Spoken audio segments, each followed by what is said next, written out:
Folks, welcome to Talking Crit. I am Eric Tenkar, one of your hosts for tonight's festivities. With me, stage right, my left, I don't know how this works out, is none other than my once-a-week work spouse, Bad Mike Bettolato, and holding the two of us up like Atlas is none other than the one and only Jim Kitchen. Welcome. And Eric, nice to see you guys again. Well, thank you, sir. Thank you. So, can I have another, sir? Can I have another? We have been remiss in getting special guests on the show, but we were just talking. We have several coming up that are scheduled. Well, when they scheduled, they're coming up. Well, yeah, they're coming up. But sometimes actually taking them to a cross and nailing them. I mean, getting an actual date from them. Sorry. But I'm going to throw this out there because I want everybody to get ready. Get ready for this because we're going to have some fun next week, guys. Oh my God! And I can't keep secrets. I'm sorry. Next week we're actually going to have a special drinking game for next week. Oh, we're going to have the Kurt Gould drinking game. So we'll come up with the rules for the Kurt Gould drinking game, but everybody needs to go into next Wednesday night's show with the special guest being Kurt Gould, and we will make sure we publish the Kurt Gould drinking game rules before he's actually on the show. So that way you can settle into a chair, put on your seatbelt, and you will be prepared for all things of the Kurt Gould drinking game. So every no comment is a drink. Will we ask him a question? Every time he says no comment, he has to take a shot. Just to let you guys know, Kurt, good friend of ours, all of ours, huge friend to North Texas. He is really an amazing supporter of our convention. Worked for WotC for 25 years, just retired last year, and I'm just amazing career with WotC. And I mean, this guy knows where all the bodies are buried. Now, I'm not saying he's going to tell us where the bodies are buried. He may tell us if there is a body that was buried. Right. But we're not going to pressure him on, specifics unless he wants to talk about it. His NDA is expired, folks. He can talk about whatever he likes. So, but he had an amazing career with WotC. He's going to tell us what, everything he did the last 25 years, people he met, the places he went. Just a little insider view of what it's like to work for kind of like our dream jobs we all used to have when we were kids. Like, man, I wish I could work for TSR. That sounds so cool. And then you meet guys like Alan Hammock, and you're like, oh my God, thank God I never worked for TSR. Yeah. I mean, we're going to have some pretty good rules. Like the first one's going to be every time Kurt says something and Mike jumps in with, but that's when Mike has to take a drink. Every time I go full Frasier and talk for 5 minutes, I have to take 3 drinks. And so we're gonna have the pre-published rules for the Kurt Gould drinking game before the show airs, so everybody can play at home. So, but oh wait, never mind. Let me drink. Take a drink. Oh, there's a lot of rum in that today. That's oh right. My God. So tonight, we have a couple of interesting things we're going to go over today. That just really interesting topics I'm actually excited about talking about because I don't know what Jim, I know kind of what Eric thinks about them because Eric did videos on them, but I have no clue what Jim thinks about these. So the 2 things that have popped up lately. One, I'll take the lead on. Eric, you can take the lead on the Sly Flourish stuff. Ooh. And I'm going to take the lead on the video on the YouTube stuff because I just finished watching how to be a dungeon or how to be a great game master's last final video, which was extremely interesting because I got clued into this by Eric because Eric posted Professor DM's who I enjoy. If you're not watching Professor DM stuff, it's great. He is a great guy. He's very self-deprecating. Look, I know he's become a big name in the gaming, but he doesn't act like it. He just seems like a regular Joe, and people I know have met him since he's a I've met him numerous times. And you'll see him at Page next week. Beers together. He's Page in a couple weeks. But he posted a video. Eric posted this video by Preston about how YouTube channels that have been around for a long time and have been shutting down because of lower viewership. Now, when I say lower viewership, okay, Eric's channel has almost 6,000 subscribers, which is amazing. Because when we first started this, it was like 55, and Eric and I were like, "This is awesome. We're rocking, dude. We got everybody's family and our cousins. It's awesome. Yeah, my wife's watching. That's another one. I we have to 56. But these are people that have 100, 200, 300,000 subscribers, but it's not enough. It's not enough for YouTube's algorithm. And YouTube's algorithm tells you when you're losing audience, and they basically come right out and tell you, guess what? We're going to start pushing your videos back the back corner over here, because even though you have 250,000 subscribers, you're just not getting the hits you used to get. And so we're here for the new flavor, big new thing, and you're not it. So the story is this guy. So this guy, the How to Be a Great DM, he's had a channel over 10 years now, a long time YouTuber. He has over about, I think, 250,000 subscribers. At one point, he was a huge name, and it probably blew up the most during COVID. Right before COVID, I think he was really big. Now, he points to COVID as kind of being his downfall, because he says what happened during COVID was everybody started a YouTube channel, which is not really – well, it's kind of true. There was a lot of YouTube channels that popped on because people were sitting at home with not a lot to do. Right. And he says because of this, it ate into his audience, and he talks about how at a certain point you're talked out of your quote-unquote subject matter, which is really great because I think, Eric, the way you have your channels arranged, you're not going to be able to talk out of anything. Talk and create is basically what's going on in the game industry now. Right. We'll always have something to talk about. As long as Watsy is fucking up everything, we'll always have a subject. Everybody. It's always current. It's always current. But and then the Friday night shows are more general, just talking about stuff. Your Saturday night show with Rage is about health.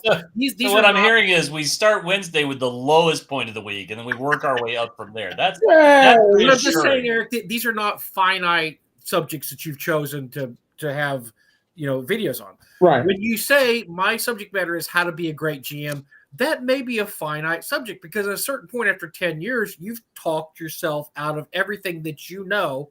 And this guy's published books. He's published books about adventuring, about how to do parties, about how to do, he's done a lot of books about this too. So he even admitted he's kind of talked out about everything he can talk about. And so the way he told his story was he went to, since he's a big subscriber, and it appears that he makes his living off of doing this channel, because once you get in the big numbers, I mean, Eric, I know those big giant checks you're pulling in from YouTube. Dozens of dollars. Yeah, dozens of dollars. Well, some of these people, the Jenny D's of the world, and they're making bank on it. They're making money, plus they're able to parlay their fame online. And the DM guy talked about this also. He was able to parlay that. He's been all over the world. He's taken trips. He's run games in other countries. So, I mean, you turn this into, and look at Jenny D, what she's done. She's turned this into she's selling herself at this point. She has her calendar. She has T-shirts. So basically she's turned this into a cottage industry. So that's what a lot of these people end up doing. They're not just making money off the hits of their YouTube channel. They're turning it into a cottage industry. So he basically said he went to go talk to him about why his channel is getting kind of not promoted as much. And they basically flat out told him, you're done. Right. You're done. I mean, you've done everything you can. We think you've gone as far as you can go. What's your next channel? What are you going to do next? And what I find it interesting, too, is that they refer to it as the death spiral. And if you know what the death spiral is in RPGs, it goes back to Tunnels and Trolls. That as you're beating up your adversary, the monster adversary, their hits to kill go down, and as their hits go down, their power goes down. Yeah. And it comes to a point where they can't damage you. It's just a death spiral. Mm-hmm. And that is when YouTube tells you you're essentially in a death spiral. And by the way, folks, this channel will never be in a death spiral because it's never going to be alive enough to suffer the slings and arrows of losing hundreds of thousands of views. You have to have hundreds of thousands of views to get there. But we're happy at the size we're at. But if you are literally making a living, or very good supplement to your living, doing a YouTube channel, and YouTube tells you, "Hey kid, listen, you're fucked out of luck, man. Why don't you get into doing OnlyFans or something? Because Whoa, stop. I don't think our people need to be doing OnlyFans. no, Right? not our people. No, especially not Mike. No. No. Look, I have a my OnlyFans channel is doing great. I resent that. Mad because I've already got things I want to say, but I'm biding my time, right? No. Well, I'll finish up. So I'm really interested here, just let me just finish up real quick. So basically, he decided he's going to start 2 new channels. He wanted to say, what is he interested in? He said he's interested in Star Trek. He's interested in historical battles. So he lives in the UK. Great. He said he's going to go every month. He's going to go to a historical battle location and talk about it. And then he's also going to start a Star Trek channel because he loves Star Trek and Star Wars. He's going to do that. So he's doing something he likes to do, but he's shutting down his channel. And we're talking. This is by my estimation, it's a healthy channel, over 200,000 subscribers, but he's not getting that many watches anymore because he's talked himself out. And so Professor DM talked about this. Professor DM worked it into the fact that Professor DM has been taken to task a few times because he will have clickbaity titles. The reason he has clickbaity titles is because he needs the hits every once in a while. He says he doesn't do it all the time, but he's very honest in that, yes, I do clickbaity titles occasionally because I need that bump every once in a while. That infusion of new people that see, oh my God, the end of D&D, what will happen now? And they're going to hit Professor DM, and then maybe when they're there, they'll watch a couple other videos at the same time, So he's trying to stave off the death spiral by getting new people on there. But to do that, you have to have clickbaity titles, is what he's saying. I just thought this was extremely interesting because I thought, number one, the fact that you could talk yourself out of anything having to do with TV is wild to me, or just gaming in general. It just seems like such an amazing subject you could just talk about all the time. And then number two, just the fact that the way YouTube does algorithms dictates whether or not we want your videos up there, because essentially these channels become dead channels. There's a name for them, and I can't remember the name you used, but they're still going to be on YouTube. You can watch them forever, but they're going to be pushed so far back in the algorithm, you're actually going to have to look for them. You'll have to be a subscriber. Because when you do searches, unless you literally type in exactly what it is you're looking for, it's going to come up, but it's going to come up like 15 or 16 positions out of first. You're right. Absolutely right. And come on, right? Like the YouTube channels that I follow is a graveyard of old miniature painters and people who have abandoned the internet and have gone into hermitages on top of mountains and so on. But when you go through all the channels I'm subscribed to, I still go back and look at things, right? Yeah. There's a Japanese modeler that I followed who managed to put a whopping 3 videos out on YouTube. And then, I don't know, he fell off a fishing boat. He's in the forest of ghosts and he's mad as a hatter. I don't know what happened to him. But those 3 videos are awesome. And every once in a while I go back through and I look. But it's only because I subscribe to the channel, me and 6 other people. That's the only reason that I can still find it. It's awesome. I think it's interesting because it's interesting that our subject matter is being curated by YouTube, which, look, YouTube's a business, right? They want the more eyes, the better, because the more ads they can sell. But just the fact that the people who and I was going to say another thing Eric has an advantage of, Eric doesn't make a living off this. No. And it reminds me a lot of how Gary and I are with North Texas. We can look 500 people. We're fine. We'll do that forever because we don't care. We're not making a living off this. We want to just have a great time and have everybody else have a great time. And we're going to, this is a memorial to Doug and what Doug did. So we're never going to be in the position where, oh my God, we got to get more people and more people over here. Eric, you're kind of in the same position. It's great when people subscribe and it grows and grows. Right. But you're not going to be like, oh my God, I'm waiting for that check because I can't buy groceries this week unless I get my YouTube $30, or whatever it is. Oh, please don't remind me, Mike. But yeah, listen, it is, I understand you reach a certain level, you have certain expectations about the return on your investment. Oh, thank God. I was afraid you were about to say I've got certain needs, and I just did not want to open that window. No. Don't open that window. But listen, talking of Grumpy Wizard has a point. You can make it an evocative title without making it clickbait, certainly. And listen, I have noticed that shorter titles do better in general than longer titles. You go into YouTube says 100 character limit. I have a little app that tells me you want to be under 60 characters. Reality is you probably want to be under 25 because people have no attention span. They look real quick and they got to read it quick. So clickbaity from Professor DM.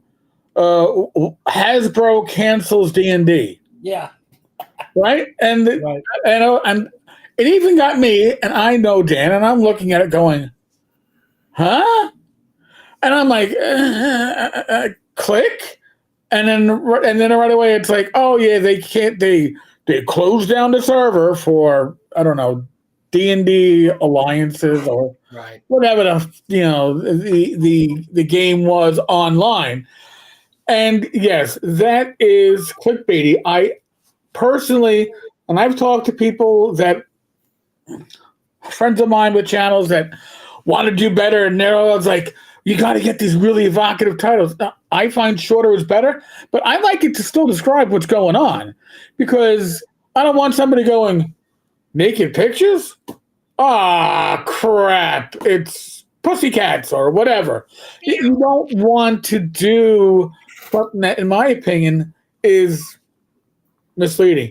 But there are people that are going to accuse you of using clickbait if your title is evocative, even if it's accurate. I've seen that too. So I have a whole issue with clickbait being overused, and I have an issue with clickbait being overused as a descriptor, which isn't always accurate. We're talking about clickbait too much. We need to move. Every time you throw out the word bait, I'm afraid a different word is going to come in front of click, and I think we should just move on. Who's the Irish lass who she does really good videos, but her titles are 100% clickbait most of the time. Oh God, yes, Dungeons and Discourse. And her stuff is really, I think it's good, but man, she has never met a clickbaity title she doesn't love because she will throw. I'm going to start coming up with titles for our little episodes here. There you go. Right. The night that Mike touched his pussy. Yeah. Mike and his pussy. Mike and his pussy. Mike and Russian pussy. Because he's a Russian blue. Mike and Russian pussy. Oh my God. The exclusive report. I sense the demonetization happening. Don't start using words that rhyme with something else now. Animals on our show. But no, so it's really interesting because, I'd love to talk to Dan about this sometime because he's very unapologetic about saying, look, I've got to do this. And watching the other guy's video explains why, because if you're not growing, you're sinking. You're a shark. You're either moving through the water or you're dead. There's no in between unless you're like Eric, once again, and you don't care, or, some people don't care. But, even the Jenny D's of the world, I mean, they've got to keep getting people to their. Now she does a good job of, she wears costumes and I would make what I say about her is, and there's a whole section of people like Jenny D that they're selling themselves, not just the content. In other words, you can watch a Jenny D video and you're like, okay, she's going to talk about this, whatever, but you're there to watch because she's cute and she's bubbly and effervescent and she's wearing costumes. We're bubbly, we're effervescent. Right, you saying people don't come here because of the. Wait! People watch us because of the content? Have you seen these three faces here? These three faces, that's the only reason they're coming here is content. There is no other reason to tune into this disaster. But so there is a whole subsection of those kind of people that sell themselves. I would say Satine Phoenix was that kind of person also. She was selling. I can't believe that. No, really, Jim. I don't mean to break your heart here, but really, I'm shocked. I'm alarmed. I know. I was thinking back to a recent midnight auction, but never mind. Anyway, but anyway, so there is that subsection. But if you're not selling yourself, you're selling your product, which is your talking. and you've got to be on every week and you've got to gain subscriptions and viewers every week. Otherwise, YouTube looks at your algorithm and says, So "Yeah, it's going like okay. this, like this. We're done with this guy. We're done." I have a good friend. His name is Norm Charbonneau. And Norm is to O-Gauge model trains what Gary Gygax is to role-playing games. And so in model trains, in the world of model trains, about once every 30 or 40 years, somebody comes along who is just, it's like the gods in Olympus reached down and struck this person with all of the knowledge you ever needed to make something breathtaking. And so the first person in the model train world that was like this was a guy named Louis Hertz. And Louis Hertz wrote all of the early books on model railroading and was a giant and is the guy who took it from being like 10 plate to, hey, we could have more realistic layouts and so on and so forth. And so he was the guy that sort of bridged it from the 1920s to the 1940s, 50s. So Norm, his first layout was on a 4x8 board in the midst of his he and his wife's apartment's second bedroom, and it looked like something that kids and a dad would put together. But Norm has gone on to make an unfucking believable series of layouts. Now he's moved, and this is his last layout, but he's just pouring all this love into it. I'll find the link while I'm talking, and then you can share this.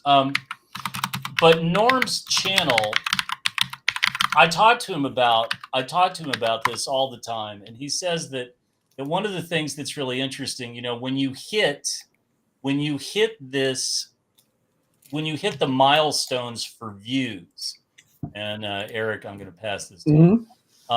When you hit the milestones for views, what happens is he's just adding subscribers, right? He's just adding more subscribers, and like a self-published author on Amazon, where your back catalog that work out. All you have to do is you might have to trim that out. Sorry. Yes, I think that wrong link is what it is. But if you're a self-published author on Amazon or somewhere else, what makes you the most money is when some user discovers your content and then reads your first book and then says, well, I have to own all 30. And they just chew their way through it. And so Norm says somebody finds his channel and they watch one video and then they go back and they watch everything. And he says you can literally see the scale of numbers coming up. So there's Norm's channel. I don't know why the link's not coming through right, but it's youtube.com/user/Norm Charbonneau. I got it. I got it. And Norm is without a doubt. I mean, he's a once in a generation talent for model railroading. I mean, he and I connected very early on because of modeling and painting and dry brushing. I gave him his first airbrush, which he still has. I relate a lot of stuff from the miniature gaming side of things to Norm, and he was like, oh shit, nobody's ever tried that in model trains. I got to try that. And Norm went off to the races. And I steal a lot of great ideas from Norm, but because that cross-pollination between one world and another really works. One of the things that I always talk about is that people who model miniatures for wargaming and so on and so forth should really take a look at all the Japanese builders of Gundam models and so on and so forth, because these are two insular worlds, but there's a lot of crossover. And so Norm's take on this is he just keeps making content. And it's partly he's always going to be able to keep making content because he's always adding more trains, he's always doing more stuff.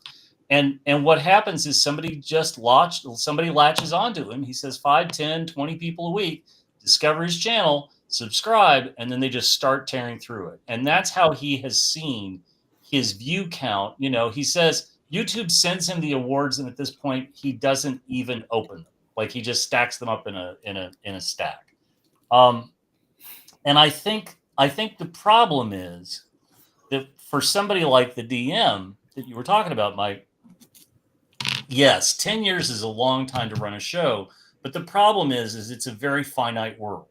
right? That he exhausts his depths of knowledge. And unless you have people on and you can have like what we have, where we have a discussion, our take is a constant stream of new things. And we got a lot of new things tonight to talk about.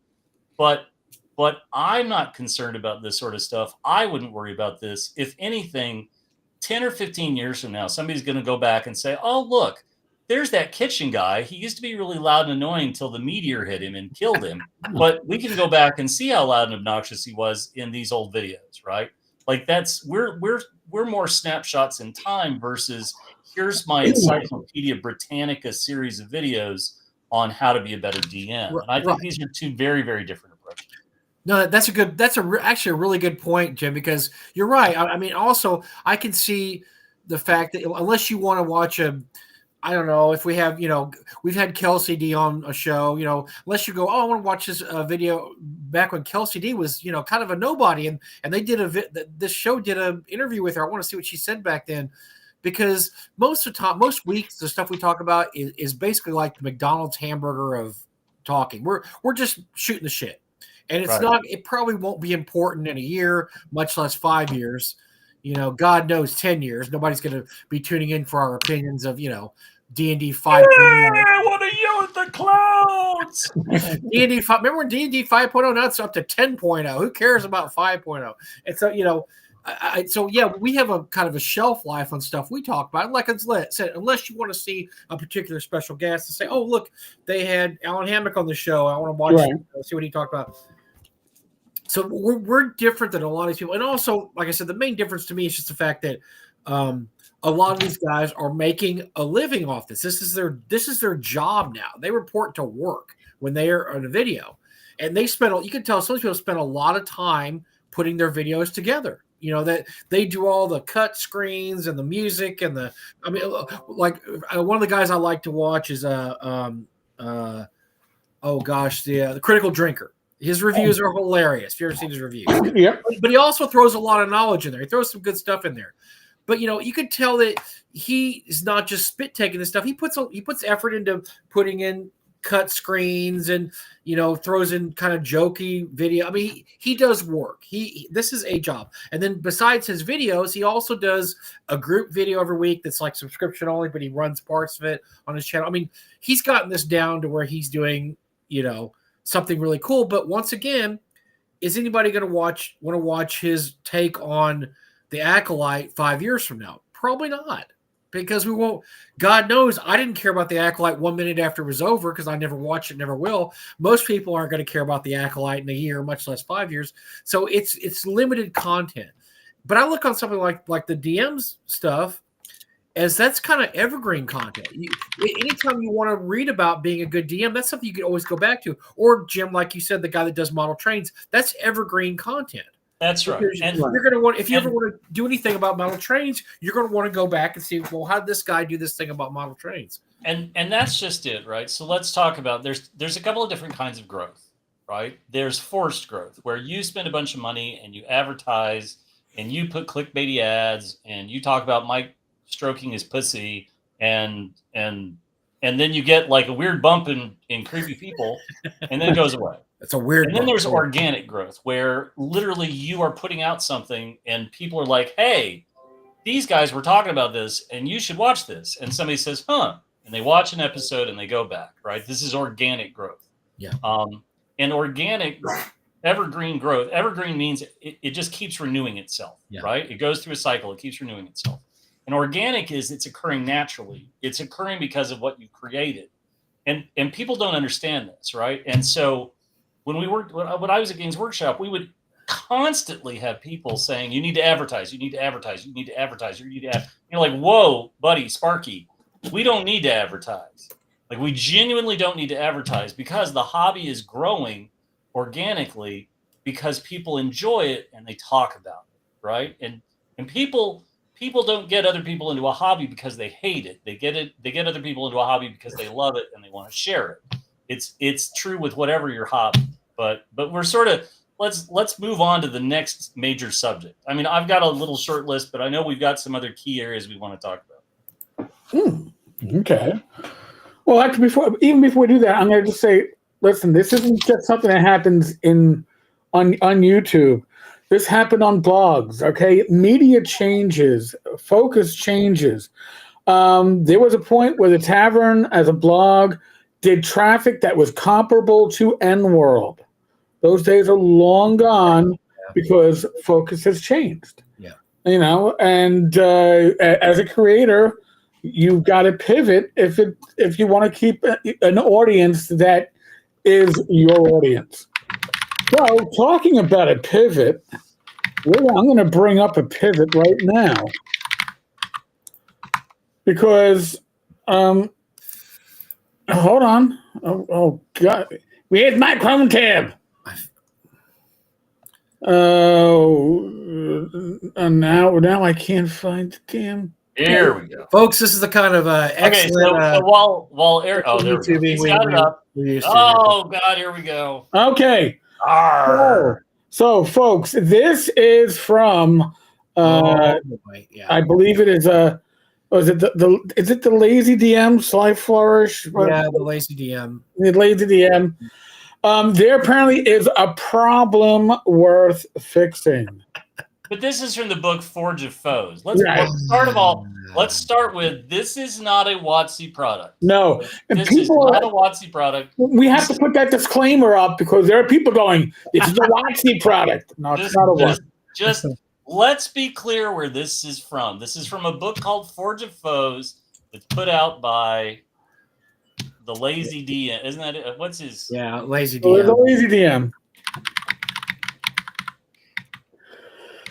So apparently there is a problem worth fixing. And it's a problem that I would hazard a guess that the vast majority of gamers have never thought about. And when I say vast majority, like any gamers have ever thought about. Oh no, I don't agree with that. No? No, because let's just I'll pump the brakes for just a second. All right. Let him run this over, and then Jim, you can participate. So what I would say about this is, I don't think that we are particularly bothered or upset about colonialism and how it's infiltrated role-playing games and so on and so forth. That doesn't mean that there aren't people who are bothered by this and so on and so forth.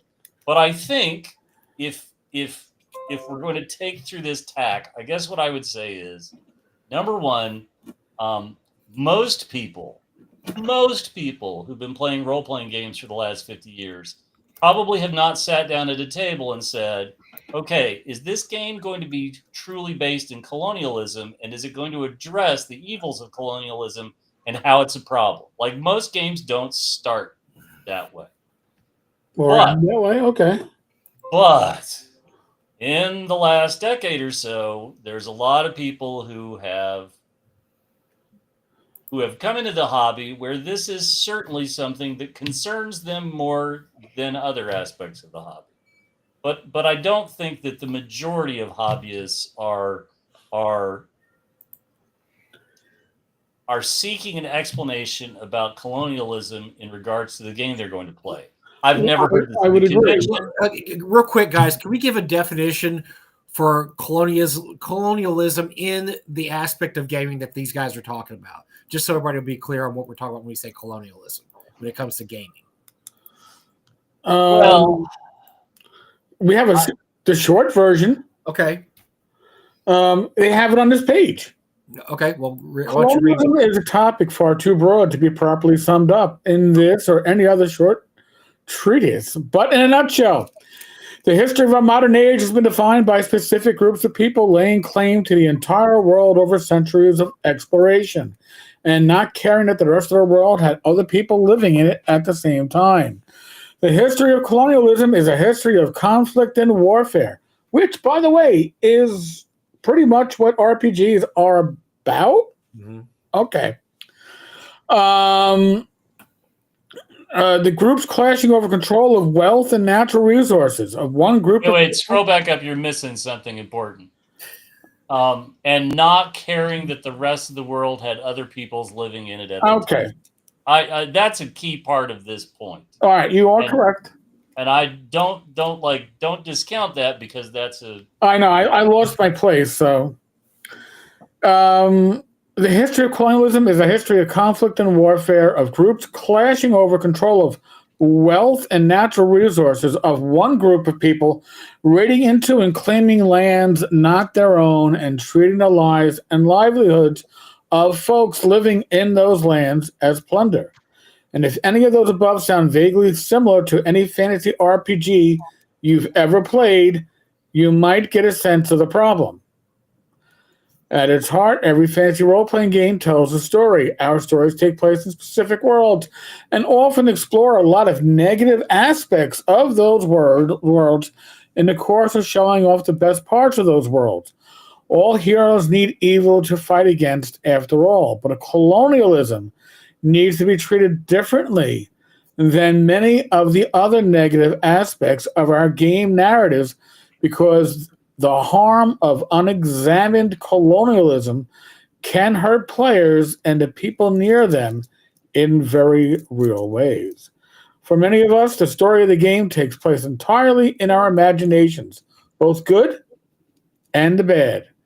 But for just as many players, the bad aspects of a game's narrative are made real in their own experiences every day of their lives.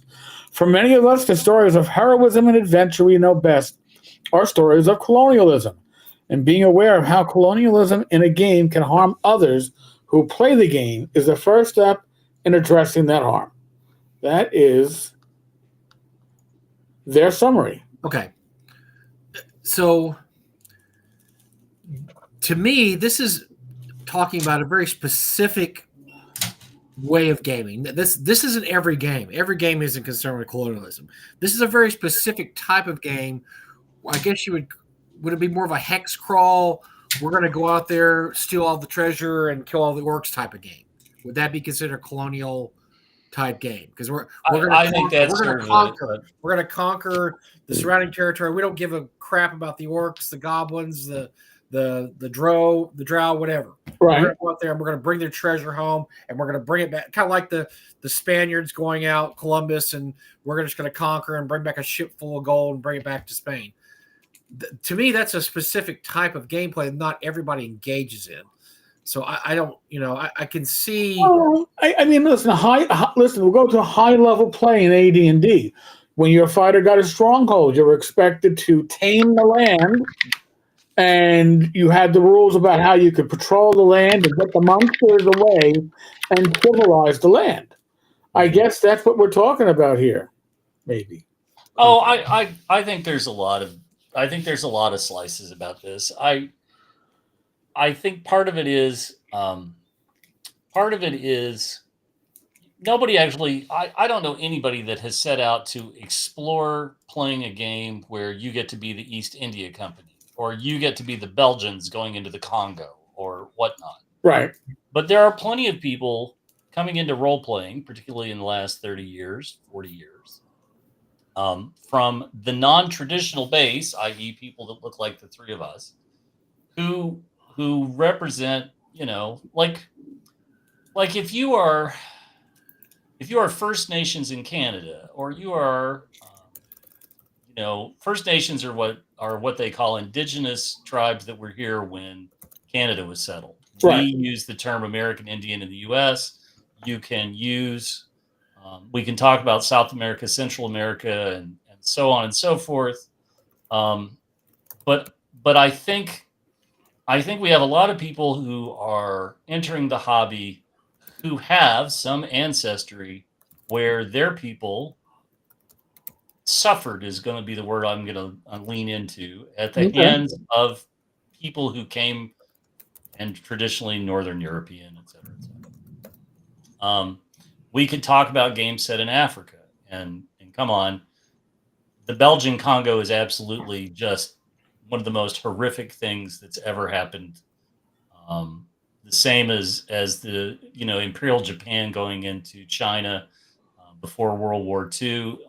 If you want an idea of exactly how bad imperial expansionist colonialism could be, you should read The Rape of Nanking, and you will not sleep for a week. So all of these sorts of things, it's interesting because they're trying to sort of reset this. When you look at Ed Greenwood's Forgotten Realms, the Horde. We all remember the Horde expansion. The Red Wizards of Thay are a classic example of wanting to expand territorially and so on and so forth. How do you handle this? How do you handle this in your game? Well, I think there are shades of colonialism that creep in. Everybody knows about killing monsters and getting treasure, but I think we also have to be smart enough to say, right, is it we go in and we take out the marauding band of orcs that have been harassing the village, or do we go in and kill all the orcs so the village can put in a lumber mill?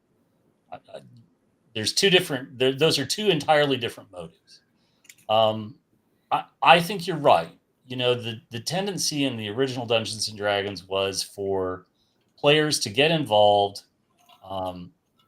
grow their characters into high level characters with fiefdoms and domains and men at arms, and your character eventually should just be retired because it's such a high level NPC. I think when we talk about colonialism, I think that one of the things that doesn't come up is that this is cyclical. You can go back through all of human history, and you have conquest, and you have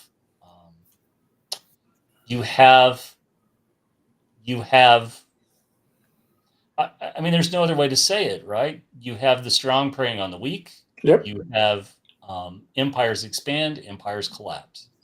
So you're talking about the history of mankind. You're about the history of mankind, Jim. Is what you're talking about? Yes, absolutely. Yeah. But I think the question is how deep do we want to get into this within an RPG setting? And I think again, right, this comes down to the people at your table. I think you have to be considerate to the people of your table, right? Maztica, another what I would say problematic older TSR supplement. Right. I'm not sure.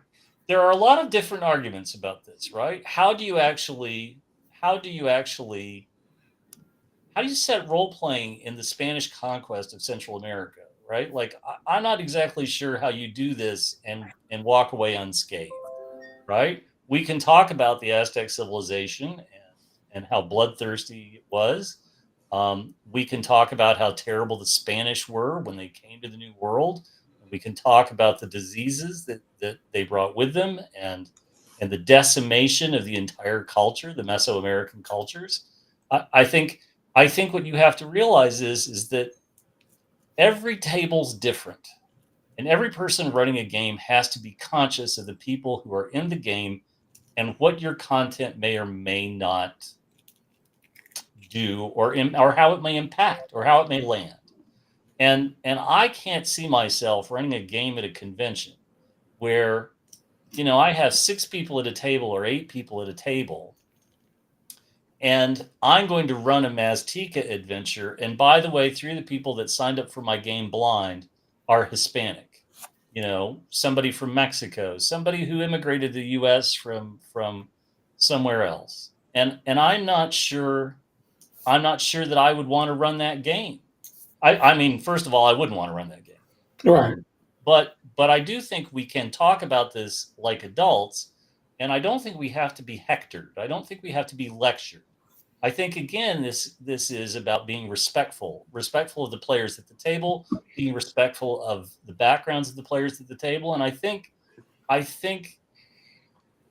Fugly asked the question, is anything non-problematic? Well, frankly, you can make anything problematic. Right. I think you can go out of your way to be that guy and make things problematic, right? If you have somebody from the LGBTQ community who sits down at your table and has, some ribbons on or whatever, and you choose to say offensive things, I look forward to you being bounced out of the convention. I don't abide by that. I don't understand that. And so I I don't necessarily think that anti-colonial play is one of the hot button issues of the role-playing game industry right now.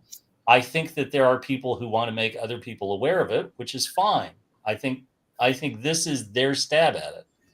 How well is this book going to sell? In the end, it's going to reach an audience. How wide or how large is that audience? I have no idea. I don't know what their print run is. It could be 5,000 volumes, 6,000 volumes. I don't know. But you got to tap dance through this stuff. Here's a couple of things though. I don't.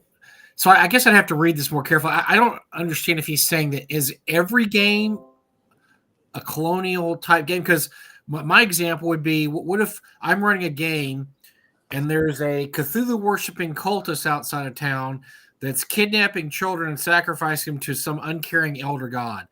That's absolutely not colonialism, right?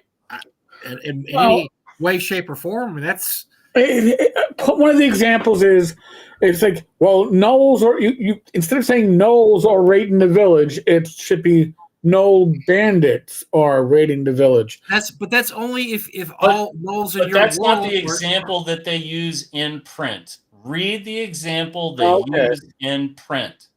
Okay. Because that also speaks to, I think, some of the, I'll say, slant here, some of the aspect of this. I would say that a lot of this is. A lot of this is pretty heavily loaded. It comes down to how you play your game. If on your world, orcs are irredeemably evil creatures that have no positive aspects, and they're born from the earth, and there's no orc babies, and there's no orc women, and they're creatures of evil chaos. But Mike, remember, and I'm sure you remember this from the late 70s, early 80s, nature versus nurture. What's the paladin supposed to do with the orc babies when they find the orc babies? When they get to the orc hideout and they find women and children? I got news That's for a you ridiculous guys. story. That's ridiculous. Yeah, I remember that example. Back in the 80s. Have hours-long arguments at that convention. Exactly. Dragon Magazine had whole articles about that. And this was, Well, here's two things. Number one, if you don't want orc babies, don't make orc babies. Say orcs, just like the Lord of the Rings movies, they spring fully grown from the chaos of evil that comes from the earth. Your orc babies are gone. There's no orc babies. Yay. There's no nurture versus nature. Or number two, if that's the way you want to do things, then you need to make that a role-playing, something that can be role-played out. And unfortunately, when we were 14 years old, we weren't mature enough to role play those kind of situations. I'm sorry, we weren't. No. We just weren't. Now I'm 60, and my group we've actually had some role playing situations like that. Where one recently where they have the all dwarven party that I have going through Doro Deep. There's a dwarf there who believes in torturing your enemies is perfectly okay if it gets you the information needed. And the other dwarves are kind of like, yeah. And he's like, this is my character. He sees this as, the Durgar stole his homeland. They killed thousands of dwarves. They banished us for 200 years. We're taking back what's ours. So he's role playing his character. That's what his character believes is okay to do. And it's become a conflict in the party. That there was a argument between NPCs. That thought, okay, yeah, you're right. You know what? Let's go ahead and do it. And another NPC said, absolutely not. I'm not going to be part of this. And the other one that was part of it was her sister. And these were NPCs having a blowout. The rest of the character, my players are watching this because I'm arguing both sides of the story. I'm being schizophrenic, and one character, she says this, the other character says this, and they finally decided we don't like each other anymore. We're walking separate ways. And they're like, whoa, that was actually pretty cool. And so then the whole next adventure is trying to get them to be friends again, because like, look, this is nothing to break up and they weren't really sisters. They're sisters. They're very good friends. They're two mages that help the party. So not sister, but they're very, friendly, very, very good friends. But I thought it was a really good role-playing opportunity because I think that's a good question. Is this something that's justified because these are evil creatures that have taken, or is this something you can work around? Now, most of the party thought that we could work around this. There's a way to work around this. We don't have to torture these people. Or look, if you're just going to do that, and what happened was the paladin just went over there and killed them all. rather than the guy torture him. He's like, I'm not gonna do this. And so he just went and shoved his sword into all the captives, and the other guy was pissed, but he's like, we're not gonna do torture. We're not going to. But he was role playing once again his paladin. His paladin did not think that was an honorable way to deal with the foes. So we're all in our 50s and 60s in my group. This is something we can definitely role play and get to some interesting conclusions. I don't know if your group of 14 to 19-year-olds will be able to work it out in any kind of, you know what I'm saying? Right? Maturity and growth, and look, we're playing a game here. This isn't real life. You know, in real life we wouldn't do this. You should know that. You should know in real life this isn't something we're going to do. That this is a game and we're role playing characters. I think, how big of a problem is this, right? Because at this point, if you want to tear down that wall, you got a lot of walls to tear down. Yeah. Right. And you know, when you look at Greyhawk, I'll pick on Greyhawk for a second. When you look at Greyhawk, the history of Greyhawk, there is a history of Greyhawk. There is a history of how this all happened, and how this all came to be, and who conquered who, and so on and so forth. But I think there's also some myopic behavior going on here, because you don't. I mean, how are you going to have conflict in this game if you're not going to have? Is your D&D game just there are no countries, that it's all rural? I don't understand that. Here's the thing too. So you know, these historical and wait, real quick. You just pulled up a sentence. The ongoing legacy of colonialism is the foundation of a great deal of what's wrong with the world, and a book like this is clearly not the venue to try to fix what's wrong with the world. Okay, so you've said that this is a foundation of a great deal of what's wrong. Okay, opinion. Mm-hmm. Opinion. And yes. A book like this is clearly not going to change to fix that. Okay, pretty much fact. But we can and we should, and we must think about how our experience of the real world feeds into the worlds we create together.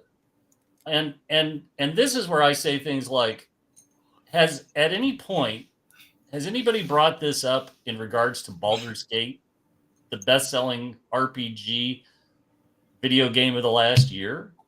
You know, has anybody brought this up in regards to some of the other successful things? Like nobody's talking about anti-colonialism in Shadowdark, right? Yeah. Nobody is breathing a word of this. I've heard not a whisper of this in any way, shape, or form. Nobody's whispering about anti-colonialism in D&D or in Dungeon Crawl Classics. Like you don't hear about protests outside of the Troll Lord game offices over anti-colonialism, and frankly, you're not. You know, we need to understand the ways in which the traditions of colonialism, hardwired into common culture and media, can easily make us embrace hurtful ideas without meaning to. Jesus Christ, just be considerate of people. Like, really and truly. I think that's the thing that I come back to. Yeah, read the room, right? Just read the fucking room. Right. You know, and I know some people that's asking a lot, because some people I know don't read the room, but most people that we know that run games read the room. Look, it goes on both sides. If you're running a Call of Cthulhu game, I remember a few years ago there was a very small movement that never gained traction about, should we really be playing this game because it's about mental illness? And this is taking mental illness way too lightly. And the voices of reason drowned those voices out. Finally, said, "Look, it's a mechanic in a game about otherworldly creatures from. This is not trying to play real life." Like, no, the dark ones are intelligent and they should be treated as individuals and not. The uncaring Yog-Sothoth should be given a little credit here. Come on. Now. So here's something that I think is being missed. Creatures like orcs, gnolls, goblins, things that come from folklore and history of that type, like going back to stories being told hundreds and thousands of years ago, are a narrative shortcut. Okay, when I'm playing a role-playing game and I was like, "Hey, you see an orc hunting party or an orc scouting party," the players know right away, hey, these are evil. We can do what we got to do. Now, the way this is being written is like, well, you see an orc, a group of orcs. Oh, well, maybe they're craftsmen looking to go to the next village to sell their ware. These are all narrative shortcuts. Tolkien was using a narrative shortcut with orcs. This is the embodiment of evil. They are birthed from these cauldrons of evil goo, and it's a narrative piece. And to take that narrative piece and then suddenly go, well, no, really, gnolls are meant to embody the indigenous Americans.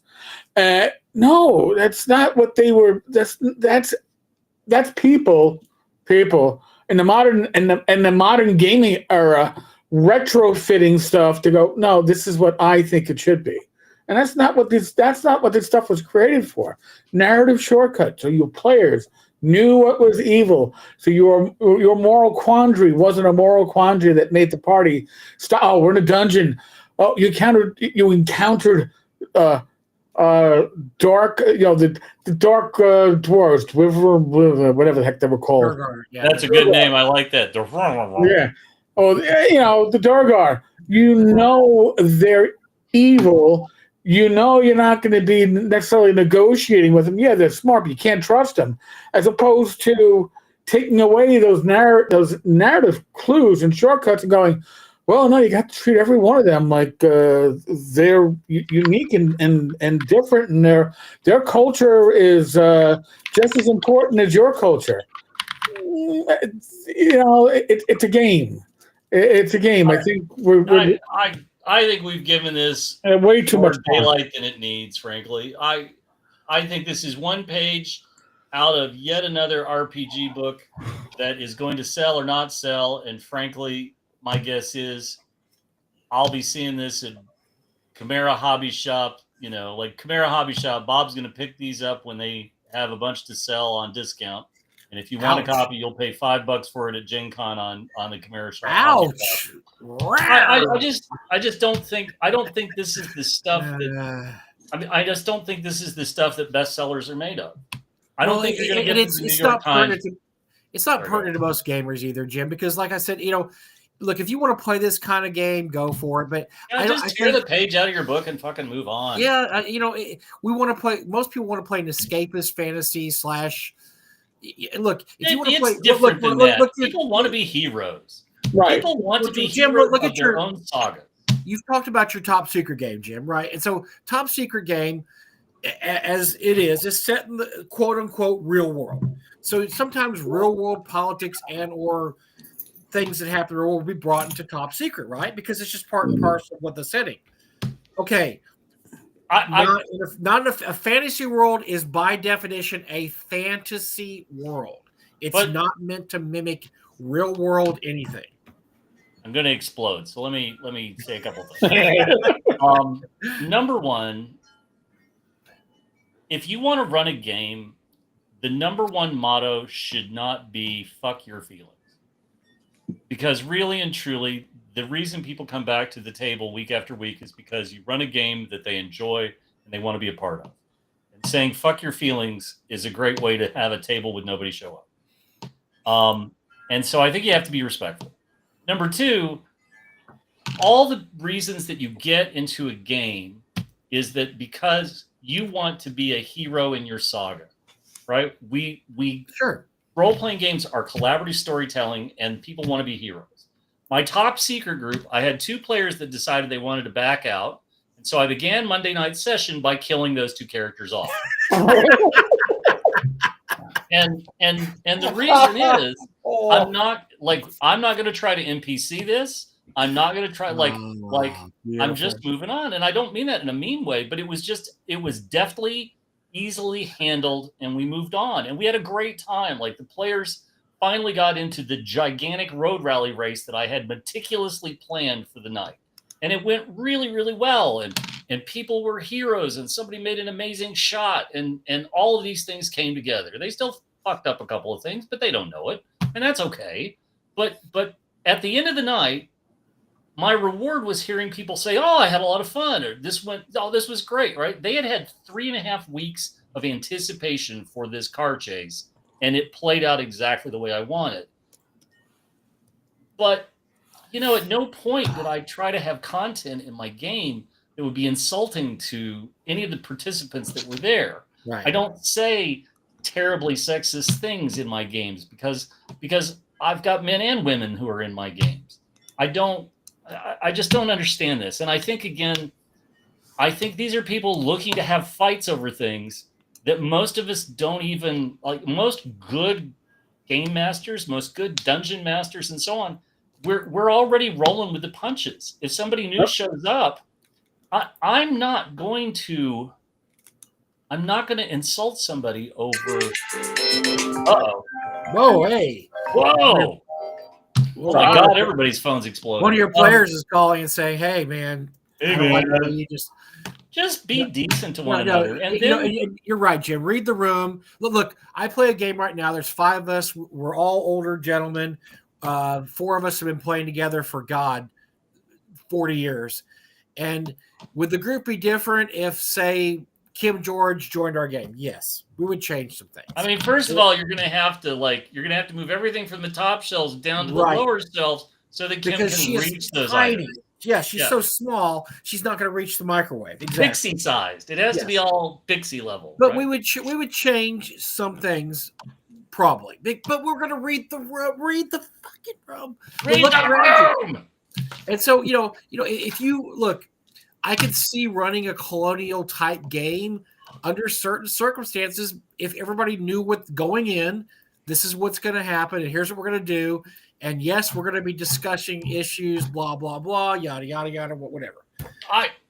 Let me sum this up. Like, this is my coda on all of this, right? This is my coda on all of this.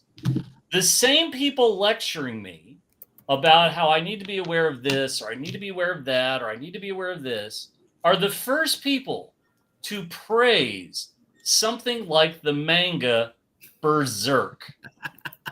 And if you are not familiar with Berserk, yes, I cannot express to you enough the mature audiences only label that is affixed over every angle of Berserk.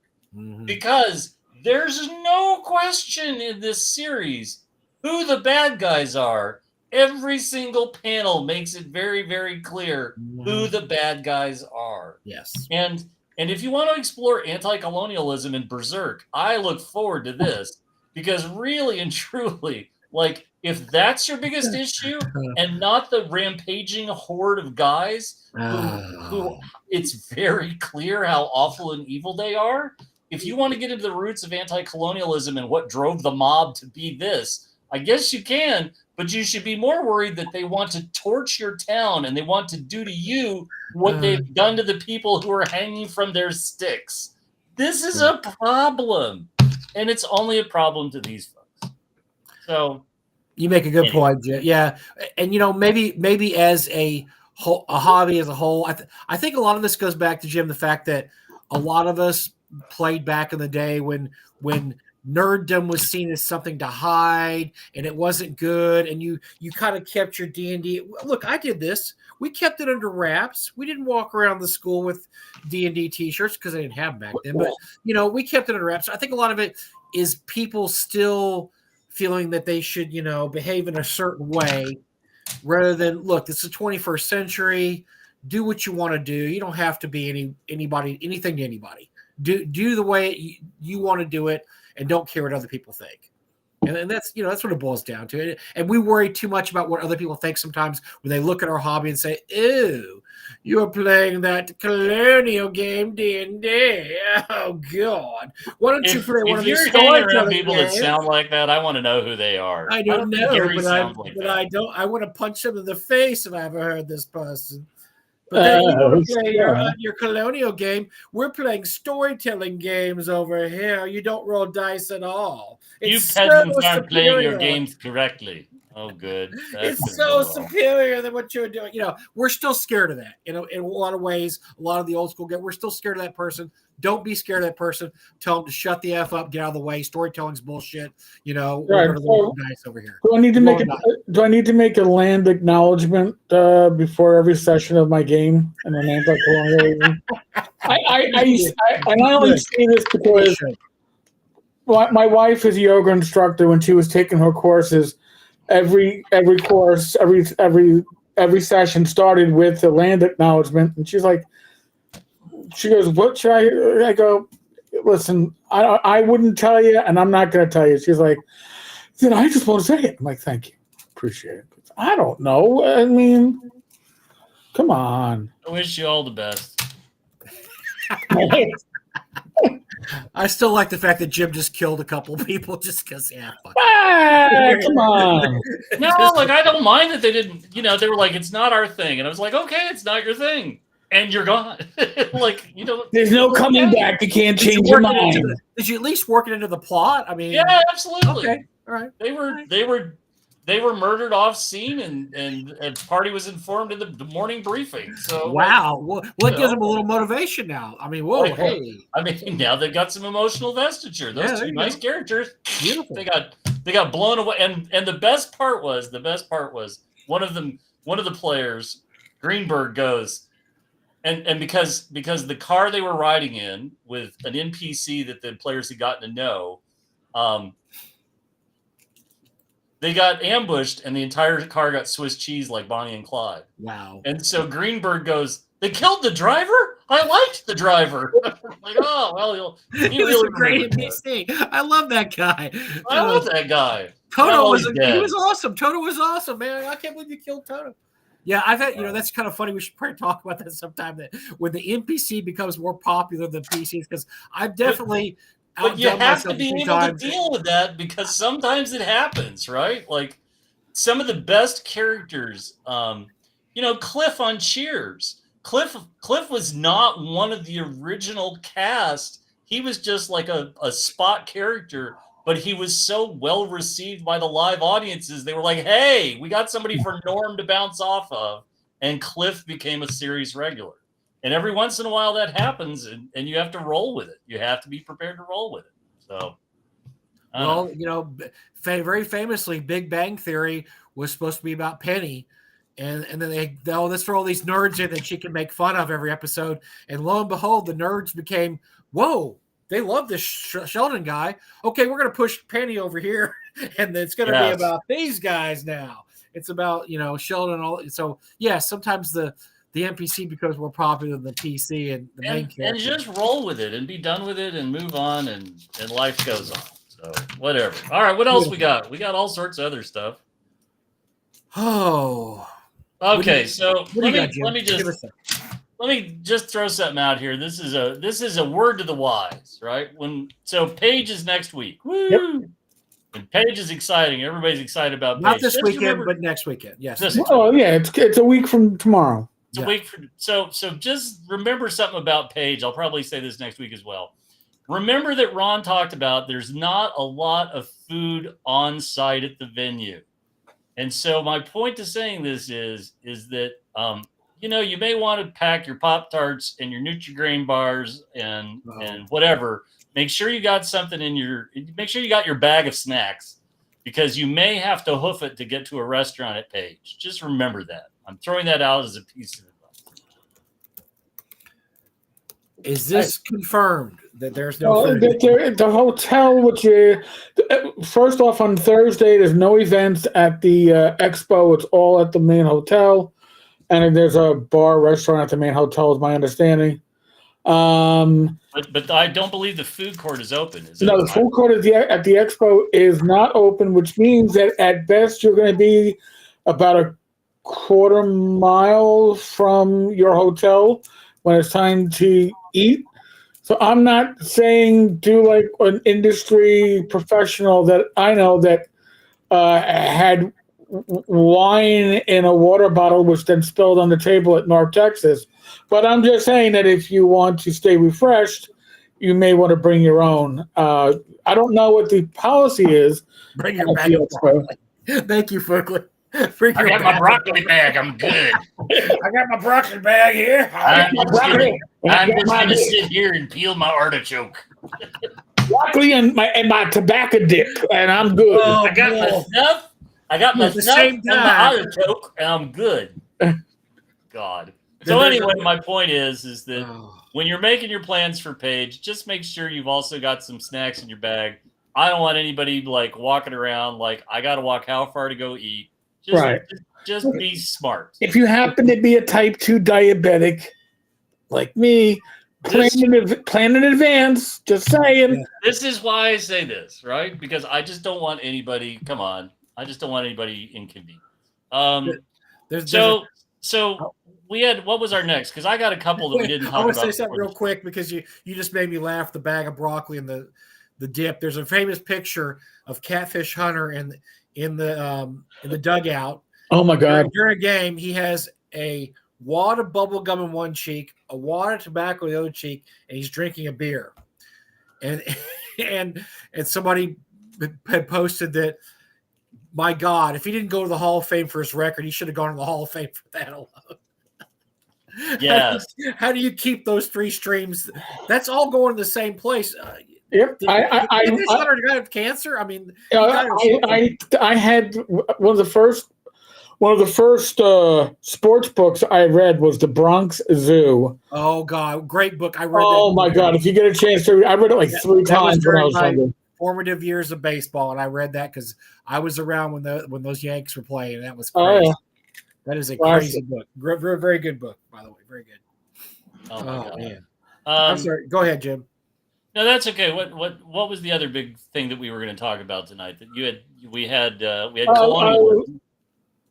No, wait, no. All right, so let me throw one out that popped up this last week and a half, and I don't want to spend too much time on this, but I discovered a technical term that I was unaware of, and so unsurprisingly, I subscribe to a lot of fantasy art. People talking about fantasy art, talking about art in Dungeons and Dragons. A lot of the last year, God help me, has just been this turmoil over AI generated art, which I'm not touching with a 10-foot. Oh boy, yeah, stay out of that one for tonight. But unfortunately, my 10-foot pole did happen to bounce off of a very interesting discussion regarding role-playing game products. And something I had never heard of before, but kids, it's out there. Go on the Wikipedia and look it up. It's called bisexual lighting. What? I was unaware. And so it's very interesting. This is a term that I guess they've been using over the last decade or so. And it describes colors not unlike the background colors you see of the three of us. See the sort of purple and so on and so forth? It's a mix of colors where the term got coined as being in movies and television shows and so on and so forth, where you're trying to show support to bisexual and LGBTQ communities and so on and so forth. And so part of the discussion that came up was, number one, is this a thing? And people within the television and movie industry essentially spoke about this. Yes, there's the article. You can link to it. Go read it. Wow. But somebody pointed out that if you look at a number of role-playing game products that have been published in the last few years, there has clearly been a trend to using this color wheel, using this spectrum of colors. Now, I didn't bring examples. I didn't want to play into this a whole lot tonight, but it was just one of these things that was fascinating to see, because as soon as the discussion sort of got going and somebody was pointing this out and a couple of other people chimed in and said, oh, this is very real, right? Like one of the things that they cite in the Wikipedia article is they point out the really, really great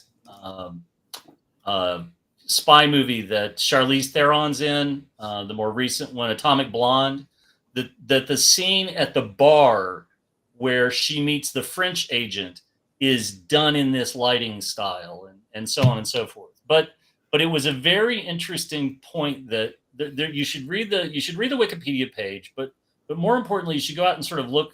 The discussion went for quite a while, but then have a look at RPG products that have been published within the last 2 or 3 years by some of the larger publishers, and take a look at how the colors have gradually moved in this direction, which I just think is sort of interesting. We talk about trends in artwork. We talk about how there's styles that are very prevalent, and we've talked about how certain companies lean into this and certain companies lean into that, and so on and so forth.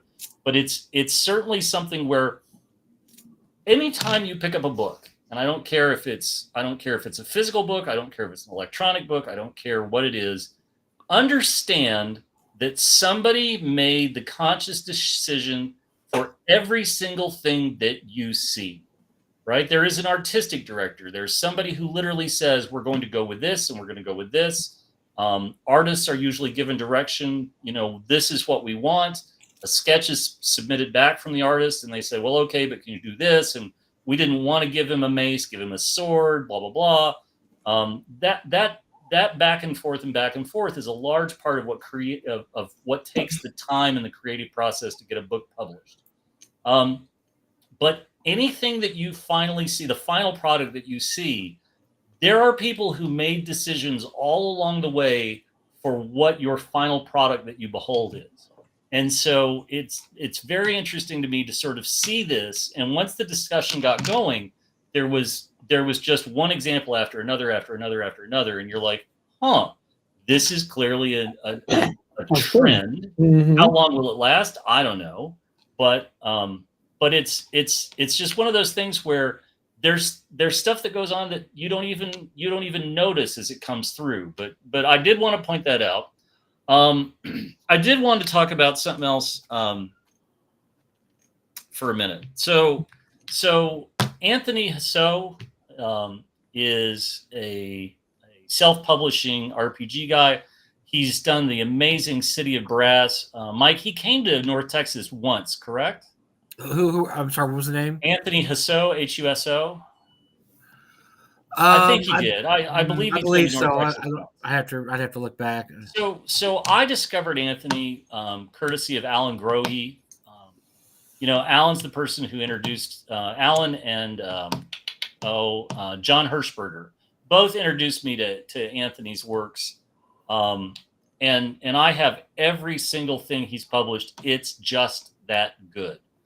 He prints on demand through one of the print on demand companies. But let me give you the website, Eric. You probably ought to link to this. It's the Blue Bard, thebluebard.com. And so he's the one who created Nightwolf Inn, was the very first thing he did. Then he did the City of Brass, and now he's doing a series of books that are an exploration of the 9 layers of hell. And the most recent one has actually just come out. But that's not why I wanted to talk about. First of all, I try very hard not to bring personal pleas to these sorts of things, but his wife is terminal. His wife has blastoma, the horrific form of blastoma. She has a tumor. She's had an operation, and she has a period of time left. They've got 3 young kids, and he's only, I've interacted with him through messages and emails. He's an unbelievably decent guy who came back to role playing after a long break, and then jumped in wholeheartedly to try to make some great products. Really and truly, I wish he could get the same level of recognition that Kelsey has gotten, but he hasn't had his shadow dark yet. Instead, what he's done is he's just published a number of things, self-published a number of things, and every one of them is absolutely a home run out of the park. And so I would suggest, everybody's got a little bit of Christmas money burning a hole in their pocket. You could certainly do a lot worse than to pick up the Nightwolf Inn. You could certainly do a lot worse than pick up his City of Brass. There's, I think, 2 books in the City of Brass series. If you're somebody who's much more demonically inclined, you could certainly go into the exploration of the 9 layers of hell that he has started, and I think he's about halfway through. But there are the link is thebluebard.com, and he's not doing really anything super active on the website because he's got more important things on his mind. But what I would say is if you have $50, $20, $30, $50, this is a guy who could probably use, this could go to ice cream for the kids or a movie or something. But I had hoped to try to get him to come to North Texas for a day or maybe the whole show at some point. But this is not going to be the year. And honestly, if we're a giant big RPG community, we have to take care of each other. And this is somebody who could certainly use, I'd say hit a tip jar, but there's no tip jar. Right. So instead, what I would say is just go to his website and order Nightwolf Inn, order City of Brass. If you're really flush, order it all. And I'm telling you, you will not be disappointed. Ever since Alan Grohe and John Hirschberger put Nightwolf Inn in my hands at Gary Con 5 or 6 years ago, every single time he's published something new, I've bought it instantly, and I've never, ever, ever been disappointed. And so as a personal favor, I would say if you're watching this or you have some word of mouth with your friends or whatnot, this is a guy who's going through the worst possible thing in the world. He's about to lose his spouse, and his kids are about to lose his mom sometime this year. And you could do the guy a solid. And that's all I got. All right, so his store is at Lulu. I included a direct link to the store. Nightwolf Inn is $28 in paperback. It's his stuff is basically written for AD&D 1E, it seems. Yes, he's a big AD&D 1E guy. He really, really is. That's what he knew. That's what he loved. If you go to his website, he has a whole blog about how he got back into the hobby, and it's absolutely inspired, right? He opened up that big box of stuff that had been at his parents' forever, and then he was just right back in. Sorry. No. This is, if there is a GoFundMe and Jim finds out about it, trust me, you'll find out about it through me. Sorry, I didn't mean to be heavy, but no. Listen, and by the way, folks, you can do search for Lulu coupons. From what I'm looking at right now, it's probably going to be 10-15%. You may get lucky. I can't try them all, but you know how to search for codes on Lulu. Always has some kind of code out there, so give it a shot. But there's a lot of material up there on his site. I will say the cover art on everything looks fabulous. Awesome. Yeah, absolutely. And he's a guy who took one of the old characters from his campaign as a kid. And I think Nightwolf Inn was actually something that he had created when he was younger. And he's updated it and turned the character into a great NPC. He pays for quality artwork, but he delivers absolutely spot on content. And again, I'd love to see him hit. I'd love to see him hit the Kelsey level of fame, and I think it's a matter of time. But this is what he's got right now. So, sorry. Did you guys happen to see the? I don't think there was actually any uproar about this. Just an interesting point that they, the new Monster Manual is going to have male versions of female monsters and female versions of male monsters. Specifically the Medusa. There'll be male Medusa. There'll be male Dryads. There'll be female Satyrs. Is that yes? even, there's going to be. Did it ring your bell at all, or did you not like that? I saw this. I then saw an impassioned defense that that actually these were sexless Dryads were sexless creatures originally. Sure, I don't have any emotional investiture in the sexual orientation of Dryads. But then also the succubus can appear as whatever, so they're going to eliminate the feminine characteristics, and they can be men or women. A succubus can be male or female, and so on and so forth. But again, my boat has sailed on this subject, and I do not need to go back to the dock for replenishment. I think I'm good. But there are people who are aggrieved, and I say to you, do not buy the book. Like, this is a real easy one. Yeah, if you don't want to mail, they're going to have mail hags, but honestly, I can't even get worked up about it, because if you move away from the Greco origins of creatures like the Medusa or whatever, I mean, you're basically making whatever monster you want for your own world anyway, right? I mean, you can do whatever you want. Your Medusa's going to have I am not getting three heads. I am not getting into a case of Python measuring. I'm not whose Python's bigger. I'm not going there. I'm not interested in that. There's this isn't going to go well. It's just not going to go well. And I mean, this aggrieves me much less than a lot of other changes, because once again, you create the own monsters in your campaign. If you want to have a six-headed Medusa and a hag that's an old, I don't care. That falls in me under the I don't care category, I guess. This is like you telling me you created a sexy kobold. I'm happy for you, but I don't want to know anything about it. Oh, I'm going to send you pictures of my sexy kobold. I'm afraid of the pictures. Right. So we were talking about the YouTube channel earlier, and I had a point I didn't make at the time, but I'm going to make it now, right? Like, I'm looking up sexy kobold right now. Go ahead.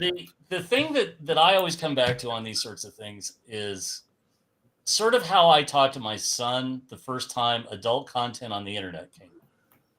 And so this was a moment that I had both been dreading and trying to prepare for when my son was old enough to get loose on the internet and begin looking at things. And I said, buddy, here's the deal.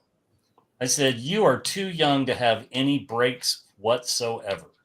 I said, I am confident. I'm absolutely confident that if you go prowling around on the internet to look at naked pictures, I said, buddy, this is how it starts. It starts all the way up here where you're like, I want to see boobies.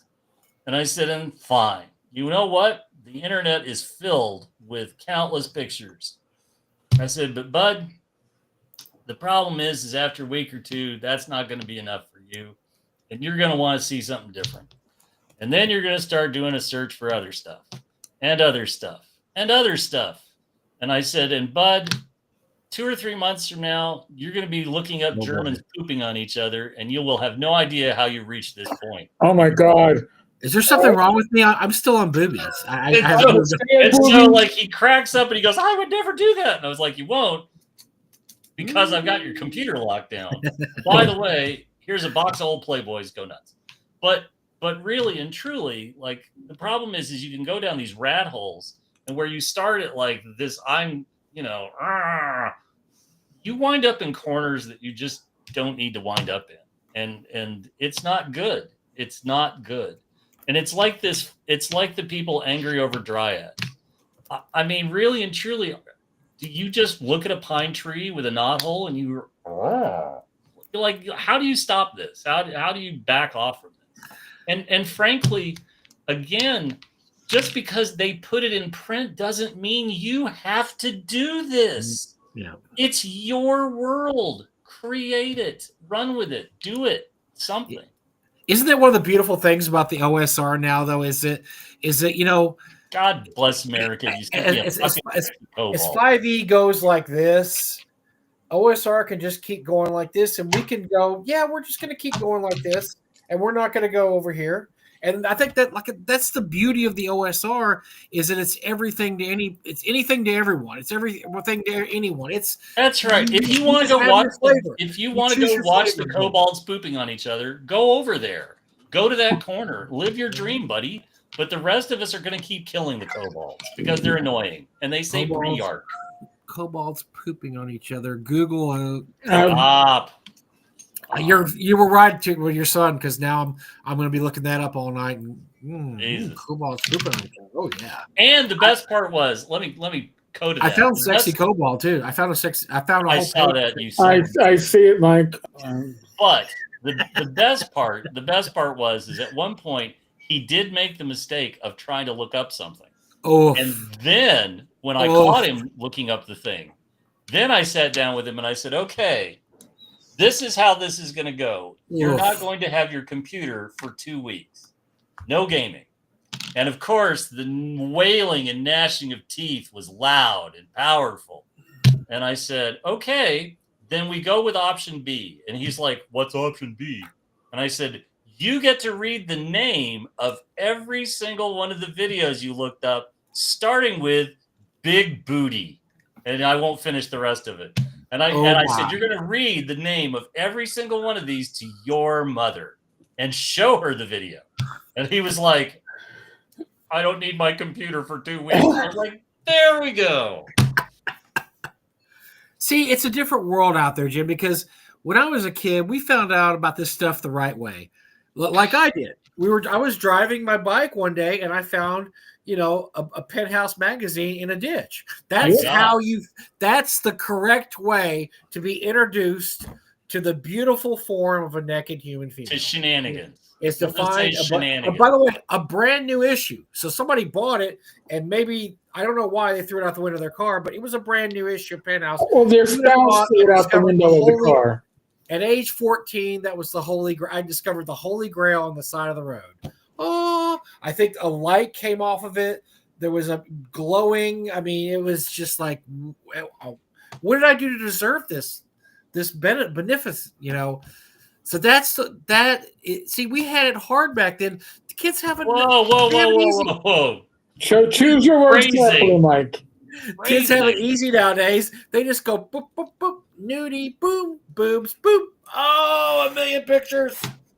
And I do have one last thing on my list, but this is a good time to try to rescue our conversation. Oh, not gonna happen. So I saw a terrible interview. I saw an interview today on the news where a newsman was interviewing a woman who had escaped her house during the California fire. And the woman was explaining that the reason they didn't drive away is because they had lost power and she could not get her garage door open. Now, the person interviewing her, the part of the interview I saw, he did not tell the woman the things she needs to know. So just as part of let's make the world a better place. If you don't have power, that red dangly thing on your garage door when it goes up or when it's closed? That's the emergency release. All you got to do is yank on that cord, and then you too can lift the garage door the way we all did in the 70s and 80s. And you can get your garage door open. So if you don't have power, pull the cord. Jim, I'm going to be honest here. Your car is more powerful than that door. Yeah, I know because I've ran into a door before, and it buckles like a cheap house of cards. So if it was between my car burning up, not burning up, I'm going through the garage door. Sorry, it's going to be kaboom. Oh, come on, right? Door. Like I can't explain why people can't open their garage, don't know how to use the emergency thing on a garage door. But you know what? Clearly there are people in this world. And so if any of our viewers are unfamiliar with the red dangly rope and handle, this is your clue that you can open a garage door without power. Because I don't want you to burn to death or be flooded or whatever. Get in your car, get out, go somewhere else.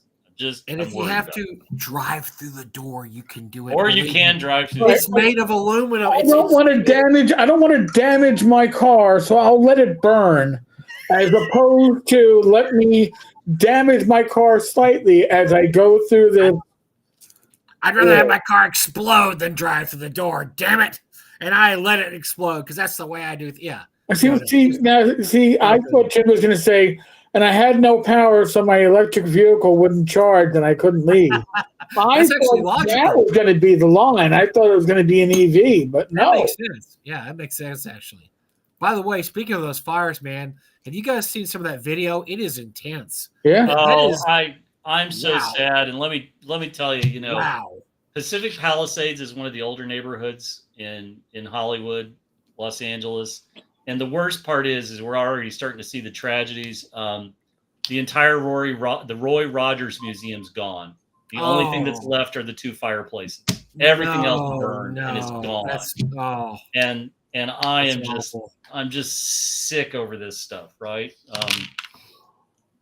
Yeah, I mean, it goes back to the library at Alexandria. I mean, these natural disasters take historical things away from us. You just feel this sense of loss, but you're just like, what do you do? That's everything's going to be, everything will be gone eventually. I mean, it's not like nothing's going to last forever anyway. In 1,000 years, pretty much everything we're looking at, it's not going to be here anyway. So, we're really grieving for ourselves more than anything. I just read, it's interesting you mentioned the Nanking, Jim. I just read a time travel novel set in the setting of these modern adventurers that have to go to Nanking during the destruction and rescue a certain treasure. And I didn't know that much about it. And this guy had read about 15, 20 books on it before he wrote his time travel novel. I mean, the treasures that were lost. So despite the fact that millions of lives were lost, it was incredible. The amount, people don't understand the amount of death that occurred during that battle, which was basically a false king who thought he was the brother of Jesus, or the son, I can't remember, son of Jesus, brother of Jesus, who defied the Mandarins, who all decided eventually, like, no, this ain't going to happen. So they sent a 1,000,000-person army against his 1,000,000-person army, and they met, and it was just, imagine the destruction. And so, but the treasures that were inside Nanking during the siege and then afterwards during the looting were scattered to the far winds, and rumored to include stuff like, which we've never found, the autobiography of Attila the Hun, which actually was written. He dictated it, and it was rumored to be in Nanking, and it's disappeared. It was probably burned by a peasant to start a fire that night because they had nothing else. So that was just that it's and the guy had talked about it in the afterword. He said, this is one of the greatest battles in human history that nobody's ever talked about or heard about. Because if you look at the immense scale of just how many people were there for how many different countries and nationalities, and the amount of carnage, it's unbelievable and unthinkable. And he does a good job describing a lot of it too. But he also describes the fact that they had these palaces there, like numerous palaces that were filled to the brim with just treasure, thousands of year old treasures, jade statues, artwork, that after the city was burned to the ground, nothing was, because the Mandarins ordered the whole city burned to the ground in retribution, And so the what they call the rape of Nanking was just the entire destruction of everything. Well, the rape of Nanking is when the Japanese sacked the city. Well, I'm sorry. Yeah, the rape, that's later on. Yeah, that's. I'm sorry. That's okay. And really and truly, well, the best account of the rape of Nanking, the best account of the fall of Nanking was actually, I believe he's a German priest. But it's a harrowing read. The version I'm talking about is the 1867, I think, version, which was the whole history of it is really interesting. I didn't know anything about it, but yes, a peasant who failed his exams, went insane, and just started declaring himself the brother of Jesus, started preaching, and for some reason they believed him. Millions of people believed him, and he went and he basically took over half the country until the other Mandarins said, enough of this, we need to stop this guy. And they sent all their armies against him, and his armies were fanatical, and theirs were, gigantic, and it just became and they were hiring mercenaries from all over the world at the time, and it just it was a gigantic battle. But now there's a little discussion. Nanking has not had a very happy history. If you look at that, then look later on during the World Wars, yes, Nanking has not had a happy history. There's an interesting chat about the Library of Alexandria, but I want to point out something far more exciting. Everybody knows about the scrolls. I'm sorry. What you may or may not know is that the scrolls of Herculaneum survived the volcanic explosion. They were carbonized in the firestorm. And if you're not aware of the developments in both there have been major developments in using AI to rebuild the Herculaneum scrolls, despite them being carbonized almost to the point of ash. I've seen this. It is amazing. It is amazing. This is a crowd-funded, crowd-rewarded effort, and it's one of the greatest things of the last 10 years, 100 years, that there is an excellent chance the technology is now both in use and in play to get the Herculaneum scrolls both preserved and then translated, which means that before we die, we might actually have some clue of the ancient writings of the writings of the ancient world that we never had before. And I, for one, am all in for that. I'm very excited. So, the technology they're using, Jim, is look. Anybody that you should read an article about this. The technology is amazing that they're using to do this, and not only that, Jim. I was thinking the technology they're using could be they want to use it on the Dead Sea Scrolls now. They want to use it on a lot of other things that are so either if they're hard to read because of the look some of this stuff you can't unroll. They have scrolls that are so old that if they unroll it, they fall to pieces. This can read through that. You don't have to unroll the scroll. This is exactly what James P. Hogan theorized as a device in the book Inherit the Stars, where you could read something without ever having to open the book. That you could take the artifact and you could create a three-dimensional digital image of the artifact, and then you can manipulate it, lay it out flat, then you can have character recognition and so on. And the great thing about the Herculaneum scrolls is that you actually have all of this work, all this heavy lifting being done by kids in their early 20s who are tackling this, and it's just spectacular. Yeah, and if I remember correctly, the person who basically, I would say, invented this technology was just a college student, correct? That's right. That's right. Yeah. Which is let me see if I can find the website. Hold on. There's hope. There's hope for the younger generation yet, friends. They're not all playing Xbox in their basement. Some of them are actually doing really kick-ass stuff. That's great. Yeah, I remember reading the article and just being fascinated about the uses. Like I said, there's a lot of British museums. One of them, they have scrolls. But a lot of them were taken for Egyptian tombs that they basically, if they unroll them, they will fall to pieces, and so they've just kept them. There's nothing that they can do with them. Right. And this is a way to read those scrolls now without ever opening them, which is just an amazing thought of all the knowledge that will be ours. Some of the Dead Sea Scrolls are like that, where they're just so too fragile to unwrap. But yeah, the Herculaneum scrolls were burnt so badly. That was their problem. And once again, they couldn't unroll them. They would just fell into pieces and nothing be left of them. So even the ones that have fallen apart and opened up, there's an excellent chance that we may eventually see translations of those as well. And how do you work this into your D&D game? He asks. Because you probably could. There's a way to work this. I guess there's a way to work this in your D&D game. Well, I mean, first you'd have to examine colonialism and Damn you, Jim. Well, one of the aspects of the Dwarrel Deep game I'm running with my group, where they're going back to the Dwarven homeland and they're liberating it from the Durgar, is they find libraries, and these libraries are hidden because all the libraries that weren't hidden, the Durgar took all the books and burned them in a nice toasty bonfire to get rid of everything the dwarves had ever written. So one of the things they're heavily rewarded for, even more than treasure, is if they find these libraries and bring the books back to the existing priests and or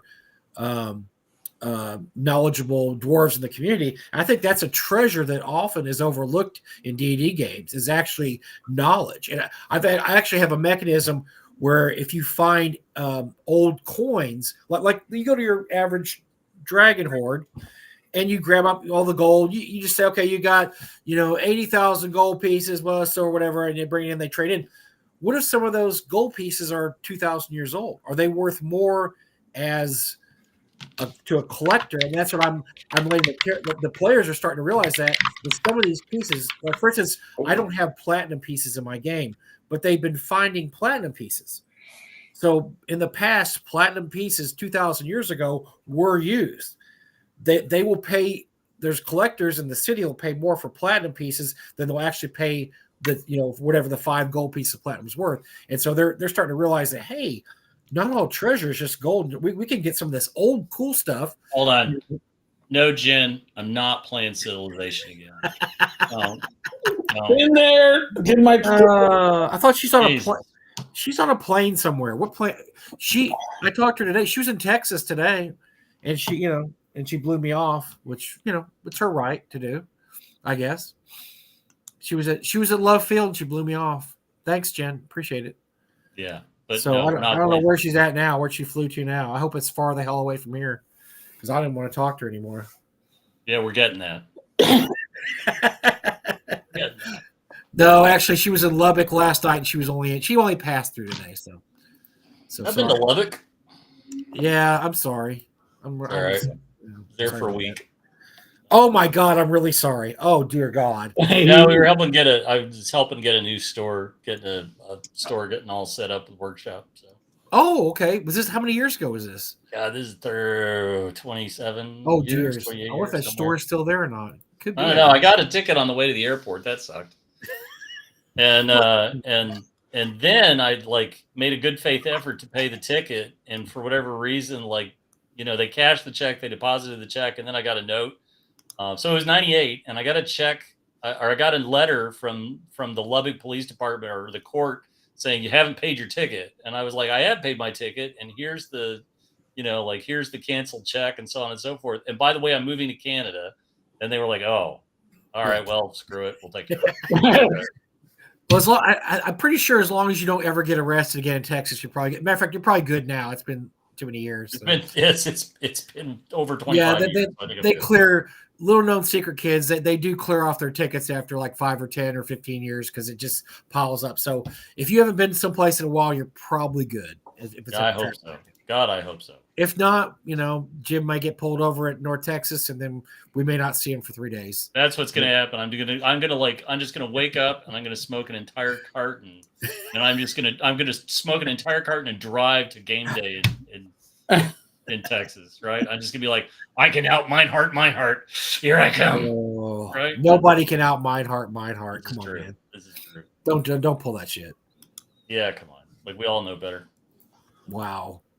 I know. Let's see. So yes, visit the Blue Bard, help Anthony out. Yes. Be good to your players and make sure you read the room. That would be what I'm sorry. So I suppose this is the what did we learn today? And then, yeah. Number one, whatever you do, read the room. Number two, help out Anthony Hasso and go to the Blue Bard and buy something. Let's see. If you're going to Page, pack snacks. What else? I don't know. Well, by the way, Eric, you're going to be at Page, correct? I'll be at Page. I probably asked you this. Are you running a game at Page? I am. I don't think so. I know I'm running a seminar. A seminar. Well, I like the fact that you're actually going to be sitting down doing autographs for an hour. Half an hour. Autographs. Half an hour, Mike. Half an hour. Oh, just half an hour. Wow. Autographs. I don't get a full hour. Are they bringing you in the freight dock so you can get your head through the doorway? I mean, this is pretty impressive. You know. Make way! It's Eric Tenkar coming to sign the autograph. I ordered an oversized red pen. Since I've been red penning Kickstarters and such. Jesus, are you going to throw pennies to the local children as you walk by? I'm curious. Yeah, pennies for your thoughts. I want to have my big prop red pen ready so I can go, hey, I'm going to sign it with a red pen. Here's another one. Guess what, Mike? Jim? Oh, God.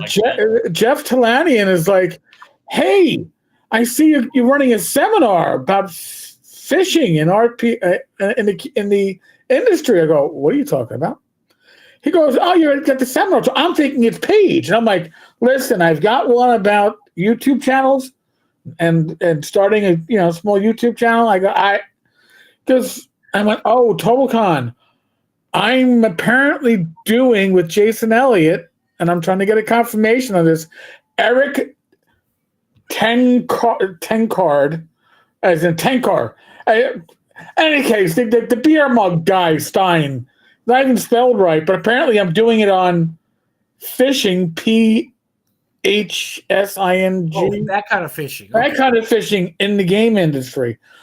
I was like, I know nothing about it. I guess I better find out. Okay. I should say that I'm going to throw this out. Talanian will not be at Page. Talanian is not going to be at Page, and there's been a lot of crosstalk about this over the last week or so. And I called Jeff. I called Jeff last week and talked to him and had a great chat with Jeff.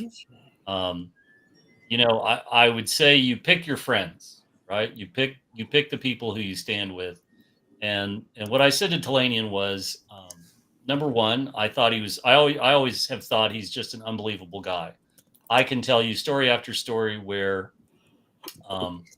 Jeffrey Talanian has absolutely stepped up.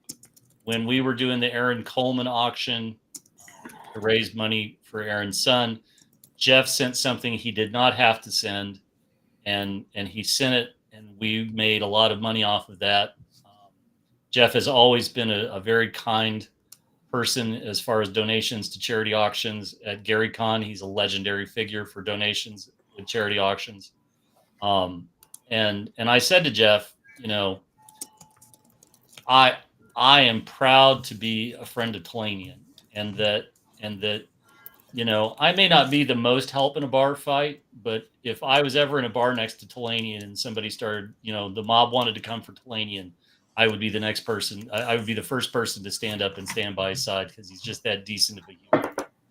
And so I think you have to really pick your friends and who you stand for, but you need to stand with them. And Talanian's a great guy. I've known Jeff for years. I really love and respect Jeff. And I've been blessed to have his daughter in a couple of the games I've run at ShireCon. And if you trust your daughter to play in one of my games, God bless you. But she's come back for more than just one session. And Jeff's been like, hey, do you have room? She didn't sign up, but I'm like, I'll make room. Jeff is just a good person. So he is a good person. That's all there is to it. Jeff's a good guy. Jeff's a good guy. So I sent you a definition of phishing in the game industry, Eric. Oh, thank you.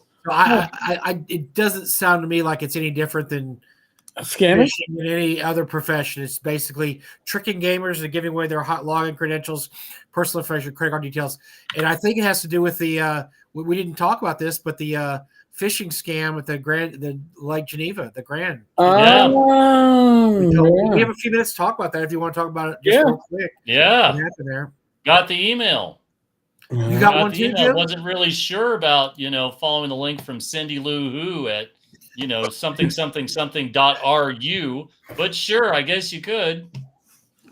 Well, people got taken by it because it was worded very badly, which is a key. But ding, ding, ding, ding. In our world of something pops up and you're just like, yeah, whatever, click. You've got to be careful, man. You got to be careful clicking these links. And it did look. They were hacked. It came from a reputable looking. Unless you looked at the return address and a few other things, it looked pretty. But then the language was weird, which is always a tip off because. Most of our fishing brothers are not using English to their best extent, and so people got taken by this. Which is dear friends in fishing, my dear brother in fishing. So it was a real problem. It's a bummer, but the Geneva Grand's probably not it's not like Holiday Inn or Hilton. They don't have a worldwide. Apparently the Marcus people have to do a little cybersecurity work. Well, listen, I did a video on it, and I said, hey, the Grand Geneva got hacked. They didn't get hacked. The email list got acquired or something like that. Somebody, I don't remember who it was on social media, but somebody was very annoyed. Sorry, hold on. Called it a hack. The baleful eye of bullshit is looking in their direction. Wait a second. Okay, yeah. No, that somebody got hacked, and it wasn't me. So whatever. It's like somebody at the Grand Geneva, all right, somebody who runs their email server either has bad security on it or somebody while on that computer hit a bad link which installed something that allowed them to get this list. So it wasn't just handed out to somebody coming in. Would you like an email list of everybody that's going to GaryCon? We can give it to you. No, that's not what happened.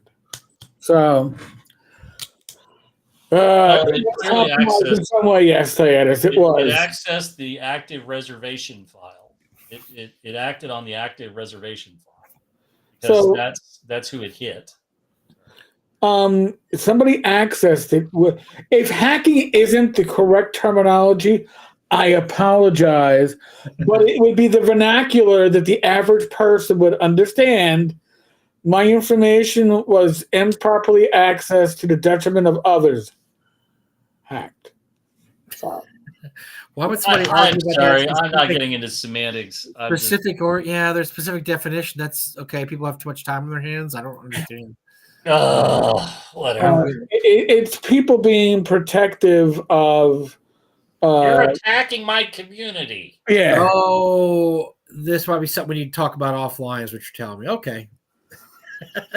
We'll talk about this later. Oh my God, we're drifting into the weeds. We're drifting, I tell you. I'm sorry, the metronome of tedium is moving ever so slowly. Oh. Well, guys, next week we're going to have. It's going to be I think a great show with Kurt Gould. The Kurt Gould drinking game rules will be so many questions for Kurt, and he's such a nice guy. And he's such a hilarious. He's one of the funniest dude. Gave me one of the greatest laughs of all time when we were sitting backstage before the midnight auction. He's dressed in a crab outfit. My brother has a Speedo on, and I'm dressed like the devil. And we're all sitting there staring at each other. And one of us starts laughing, and it's over at that point. We're on the ground. We can't breathe. And every time we look up, we see everybody else, and we just can't stop laughing. Yeah, it's one of the hardest I've ever laughed in my life. The greatest revenge ever is when Mark and I did our skit, and we were dressed in the hallway, and he walked back to change, and he was incapable of speaking for almost 10 minutes because every single time he would look at me, or Greenberg, he just would start cracking up, and he just couldn't contain himself. He's a pleasure to be around. He's one of those people, when he starts laughing, you start laughing because his laugh is so contagious. But he's a great guy. He's been a backer of North Texas.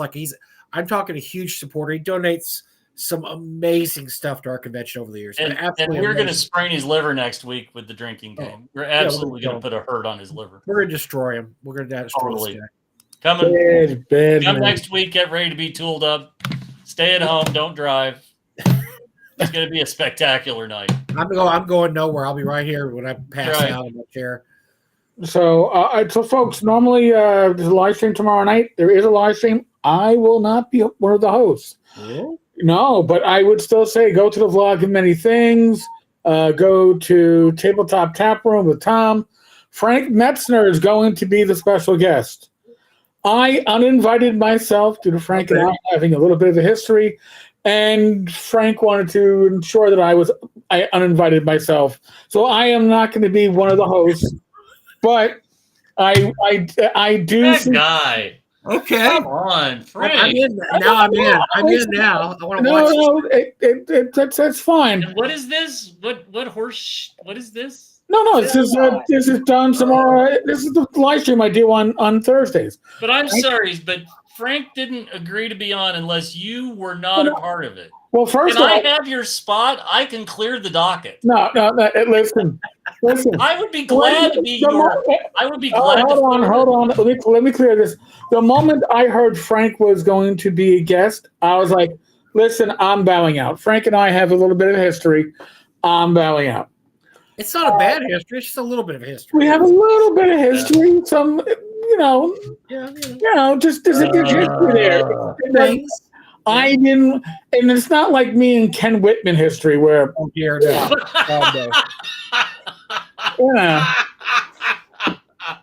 Oh my God. So, but Frank and I have some history. I figured it would be better that I wasn't part of it. So that was my suggestion. When that was brought up, Frank just wanted a confirmation that I was. I want to know that he's dead. This Bring son me of a the bitch pen. really isn't going to show up, right? Right, it's not going to be a surprise. I'm in. Like, tap me in. This will Nah, that's okay. Like, listen, I wish Frank the best. So Well, you're gonna. Well, we all you should do. break. That's You the should thing. break bread with him at Page. That's Break the bread with irony him of at all Page. this. Like, there isn't a single one of us that is like out against Frank, and yet Frank is like Franking. So okay, You need to break bread with him at Page and see if you can't, kiss and make up here. Come on. I'll break out of Mott's like Frank's. Let's share some bread. No. Yeah. All right. Maybe we'll share a Philly cheesesteak. Okay, there you go. You could eat it from both ends, like stop. Like stop. Sorry, I don't know. This is your damn German pornography again, Mike. I know that. I still have nightmares from before, when it was like friends would go, hey, did you see that new video? New video? Yeah. I sent you a link. And it's like, you're like, what? And you go, oh my God. Now, 20 years later, we no longer fall for that shit. But back then, oh man. I mean, come on, Eric. You got to hop on for like at least a couple minutes, and you can say, "Oh, can I make the joke? I don't know. Should I make the joke?" I'm like 50-50. There's a devil on one shoulder and an angel on the other. You should just say, never mind. I'm ask him if anybody remembers BECMI. Oh, no, don't ask him that. No.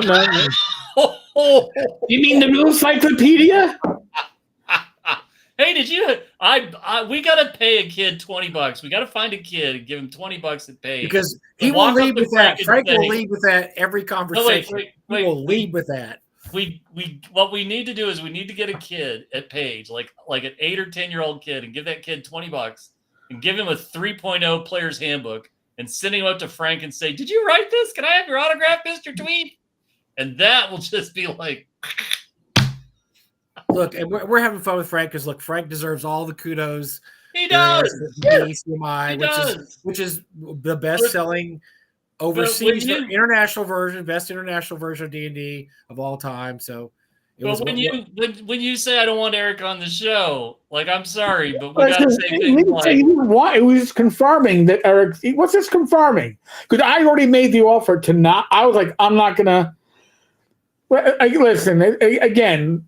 It was like with Ken. I made that offer. Ken insisted I be there. Oh boy! He had to apologize. So I mean, I made that same offer. It's like I'll just not be a part of it. You gotta. We talked about it earlier, right? Read the room. I read the room on this one. I'm like, it's going to be a pretty lame interview if I'm part of it. But by the way, that Kim Whitman interview, I think you guys finished him off forever. I hadn't heard one peep out of the guy since you guys had him on the show. And just give him time; he'll be back. Yeah, people always come back. He hung him out to dry. It was brutal.